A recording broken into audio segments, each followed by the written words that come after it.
ย้อนกลับไปก่อนจะคลอดลูกนะยังนึกตัวเองไม่ออกเลยว่าจะเป็นแม่ได้ยังไงอ่ะมันไม่มีใครนึกออกจริงๆอ่ะจนกระทั่งวันที่คลอดแล้ววันที่แบบเราเห็นหน้าเขาแล้วอ่ะมันมาได้เลยอ่ะแล้วเราสามารถทำอะไรทุกอย่างให้เขาได้หมดเลยอ่ะ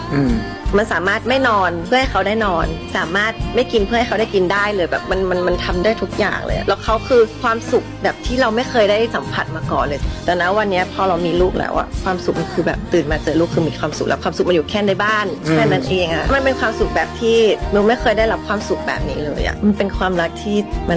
มันอธิบายไม่ได้จริงอยากได้จังตะโกนเสียงดังไม่ฟังไม่คืนอ่านหนังสือแต่พี่อ่านป่องแปงแต่นี่เริ่มร้องโยเยเกเรสะอื้นอ่านมองโทรศัพท์ล่ะชี้เมย์ชี้เมย์โอ้ยชี้เมย์กะ